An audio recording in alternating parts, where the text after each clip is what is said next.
Belief is something that creates things that weren't there before. If you believe that you can fly, you invent a machine that allows you to fly. And that is what happens when people of belief come together. They create some kind of magic. And the Angel project definitely came from that shared inspiration that comes from belief.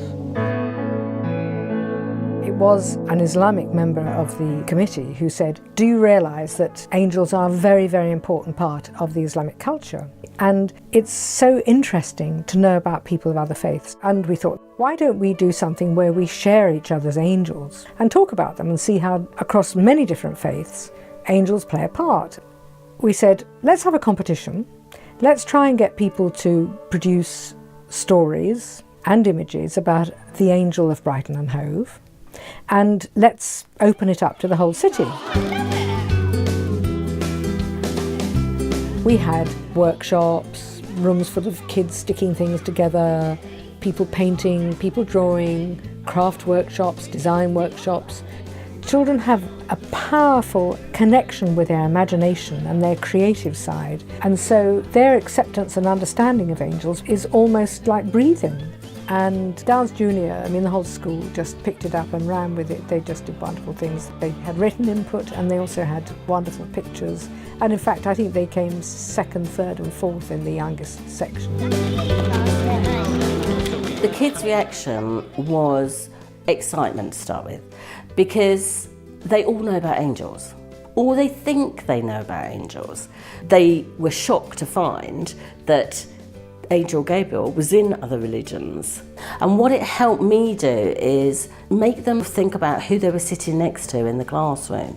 What made them different to themselves? Oh, do you do that at home? Or what do you do? Do you go to church on a Sunday? Do you go to a synagogue? What do you do in a synagogue? What do you do in a mosque? They were very, very engaged with asking questions. And I think you grow with this knowledge and awareness and tolerance and respect. You grow with that. It makes you a much more rounded person as an adult.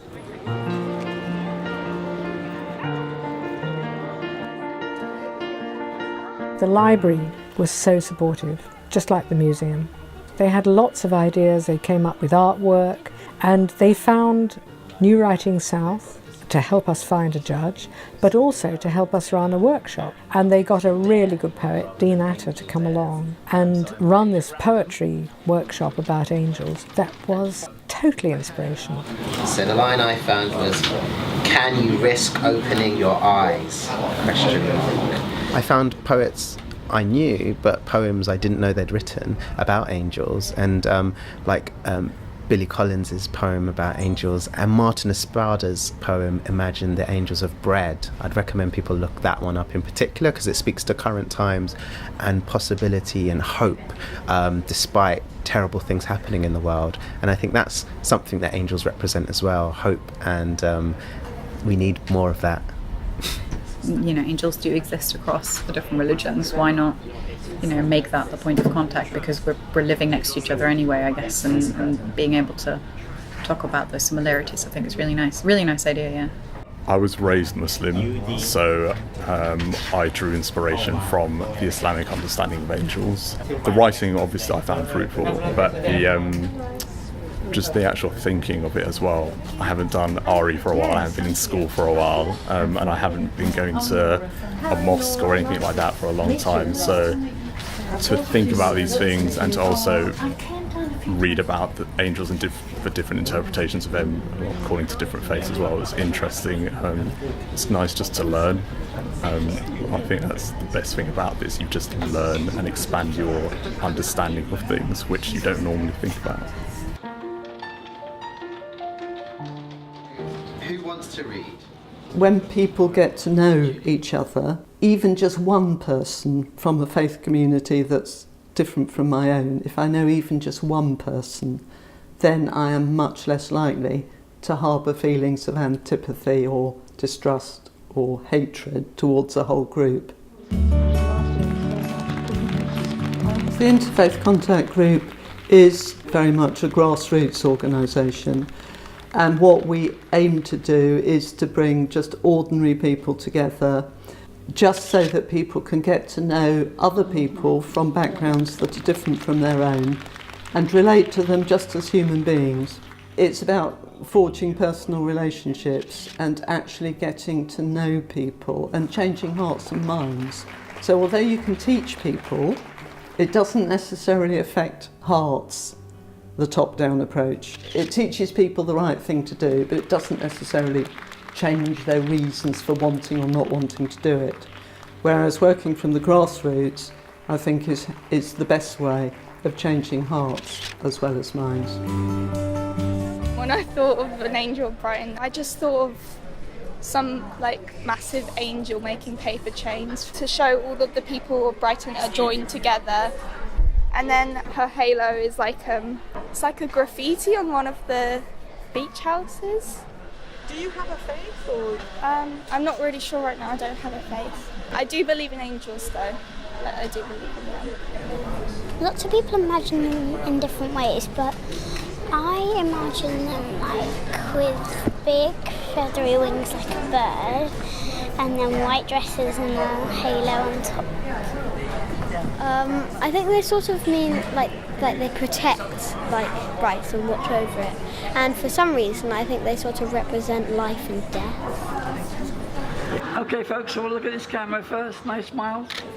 I think people are really keen to express their views and their feelings about the city as well. That's what we heard today from those that were talking about their work. You know, they get a really lovely feel about the communities in the city and the atmosphere and the sea and even the seagulls, or you know, they love it. It really came through how much they love the city. So angels are these rather mysterious presences of service and of compassion. I'd like to suggest to each and every one of you present today that you yourself might just be an angel. Sometimes it's easier for ordinary people to let go of positions that they have to hold. You know, leaders tend to have to toe the party line on a particular issue.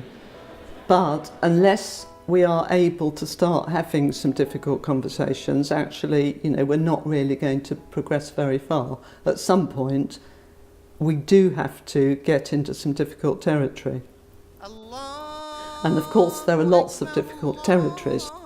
They could be political things, like, for example, the conflict between Israel and Palestine. They could be personal issues like people's sexual identity or same-sex relationships. It could be issues to do with the beginning of life and the end of life, which people have strong views about. But if we get to know people on a personal, individual level, then I think it is possible for some of these conversations to happen.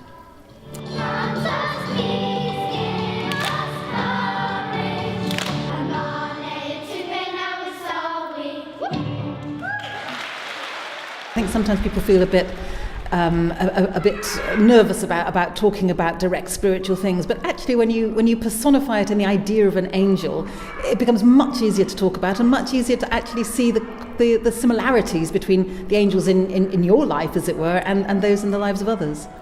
I will just tell you this: only if there are angels in your head will you ever possibly see one. What I think about angels is that I want them to be understood as something ordinary as well as something extraordinary. So I think I probably put them on a bench on the Downs, or in the middle of a shopping centre, or just in places perhaps you don't necessarily expect to find them. The Angel Project has taught me an enormous amount. It's taught me Brighton has enormous pride in its diversity and welcomes its own difference. And the entries to the competition were fascinating. The chap who won the adult angel competition produced this image which affected a lot of people very, very deeply. It's an image of the peace statue overlooking all the street art of Brighton Hove, in all its weirdness and unexpectedness, all the different funny little images, just overlooking the whole lot as if blessing it all. And you'll never be able to tell whether it's the city that produced the Angel project or whether it's us that produced it because we are part of the city. We'll never know.